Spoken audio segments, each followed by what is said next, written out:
3 match 3 हार। और गायकवाड़ की सीएसके जो कि अभी भी धोनी की मानी जाती है, उसके लिए सवालों की एक लंबी फहरिस्त तैयार होती जा रही है दोस्तों।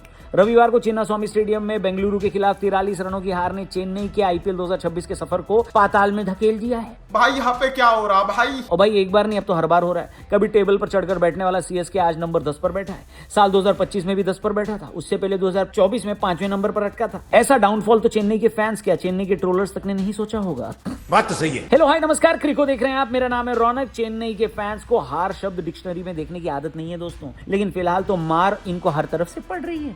आरसीबी ने चिन्नास्वामी में 250 ठोक दी। राजस्थान के खिलाफ ओपनर मैच में चेन्नई सिर्फ 127 पर ढेर हो गई और अपने किले चेपॉक में पंजाब के खिलाफ 209 रन बनाकर भी ये लोग हार गए। 3 मैच, तीनों में चारों खाने चित, 0 पॉइंट्स और टेबल में सबसे नीचे। गायकवाड़ की कप्तानी का रिकॉर्ड अब 20 मैचों में सिर्फ 8 जीत का रह गया है और पिछले सीजन से अब तक वो लगातार 6 आईपीएल मैच हार चुके हैं। लास्ट टाइम सीएसके ने लगातार 2 हार से शुरुआत 2022 में जडेजा की कप्तानी में की थी और तब प्लेऑफ की उम्मीदें लगभग खत्म हो गई थी। लेकिन 0-3 ये उस फ्रेंचाइजी के हलक से उतरने वाली चीज नहीं है जिसने 5 टाइटल जीते हैं दोस्तों। पर इस टीम को अभी भी धोनी की ही टीम माना जाता है, क्योंकि धोनी होंगे तो शायद कुछ हो जाए, क्योंकि वैसे भी कुछ हो नहीं रहा है। अब एक और कड़वा सवाल जो सोशल मीडिया पर तैर रहा है, क्या धोनी की काफ इंजरी ने उन्हें इस खराब शुरुआत की शर्मिंदगी से बचा लिया? वैसे उम्मीद की जा रही है 14 अप्रैल को कोलकाता के खिलाफ धोनी वापसी कर सकते हैं। आज धोनी को चाहे जितना भी ट्रोल किया जाए, लेकिन 2007 से 11 तक प्राइम धोनी देखने वाले जानते हैं कि धोनी क्या चीज है। धोनी के बिना चेन्नई अभी भी तैयार नहीं है। इस बार की बॉलिंग यूनिट में वो धार नहीं है। बिना धोनी के स्टंप्स के पीछे खड़े हुए चेन्नई के गेंदबाज डायरेक्शनलेस लग रहे हैं। गायकवाड़ ने खुद माना है कि गेंदबाज दबाव नहीं बना पा रहे हैं। जेमी ओवर्टन को एक ओवर में 30 रन पड़ रहे हैं। टिम डेविड और रजत पाटीदार 35 गेंदों में 99 रन जोड़ गए। ये बदकिस्मती नहीं है बॉस, प्लानिंग का फेलियर है, ये एग्जीक्यूशन का फेलियर है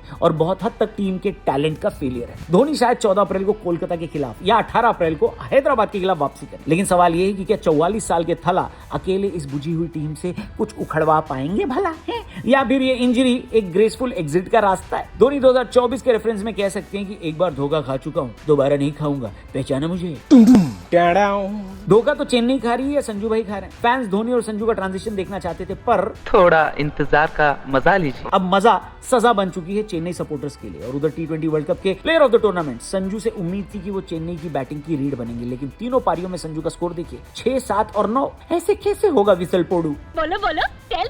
चेन्नई के फैंस जो स्ट्रेस में है, मैं उनको कामनेस के लिए यंग मॉन्क रेकमेंड करना चाहूंगा। इंडिया की फेवरेट कामनेस ड्रिंक है। 50,000 से ज्यादा कैंस बेचे जा चुके हैं। इसको लोगों ने ट्राई किया है, बहुत ज्यादा लाइक किया है, क्योंकि इसमें एडेड शुगर नहीं, मॉन्क फ्रूट है, साथ में बहुत सारे हर्ब्स भी हैं। आप जरूर ट्राई करना, 26% का डिस्काउंट मिलेगा अगर मेरा कूपन कोड लगाओगे तो। डिस्क्रिप्शन में लिंक दिया, वहां से ऑर्डर करना, एक कैन में काम हो जाएगा। और चेन्नई के फैंस क्यों कामनेस से दूर रहेंगे भाई साहब? इनका इतना कामनेस वाला और अंदर से इतना काम कैप्टन रहा है जो कि वापसी कर सकता है 14 या 18 तारीख को, तो उनके फैंस के लिए मैं जरूर रेकमेंड करूंगा यंग मॉन्क। ट्राई जरूर करना। आगे बढ़ते हैं तो भाई आकाश चोपड़ा ने भी सही कहा है कि time is running out fast. Sanju के पास क्वालिटी है, टैलेंट है, लेकिन चेन्नई को उनके कमबैक का इंतजार करने की लग्जरी अब बची नहीं। टॉप ऑर्डर में ऋतुराज और संजू नहीं चलेंगे तो आयुष मात्रे जैसे युवा खिलाड़ी अकेले कब तक बोझ उठाएगा? और वो क्यों उठाए बोझ? उनका तो ग्रूमिंग पीरियड है। मुश्किल बॉलर्स को काउंटर करना तो ऋतुराज और संजू का जॉब है। नहीं, इसके अलावा चेन्नई की हमेशा सबसे बड़ी ताकत रही है उनकी कंटिन्यूटी। स्टीफन फ्लेमिंग और माइकल हसी सालों से इस सिस्टम का हिस्सा है, लेकिन क्या अब उनकी सोच बासी हो गई है? सुनील गावस्कर ने चेतावनी दी है कि चेन्नई को अपनी गेंदबाजी दुरुस्त करनी होगी। आज के दौर में टीमें नंबर 7 तक बैटिंग गहराई रख रही है। क्या फ्लेमिंग और हसी सिर्फ प्रोसेस चिल्लाते रहेंगे या कुछ कड़े फैसले भी लेंगे? फील्ड प्लेसमेंट पर सवाल उठ रहे हैं। बॉलिंग चेंजेस समझ से परे है। ऐसा लग रहा है जैसे डगआउट में बैठा मैनेजमेंट भी उतना ही कंफ्यूज है जितना मैदान पर गायकवाड़। इतने अंधेरे में तो 2 ही चिराग जल रहे हैं, 17 साल का आयुष मात्रे और सरफराज खान। मात्रे ने पंजाब के खिलाफ नंबर 3 पर बैटिंग की, 43 गेंदों में 73 बनाकर दिखा दिया कि नेक्स्ट जेन माइंडसेट क्या होता है। उसे फर्क नहीं पड़ता कि वो पिछली गेंद पर आउट हुआ था या नहीं। गावस्कर ने भी उनकी तारीफ करी।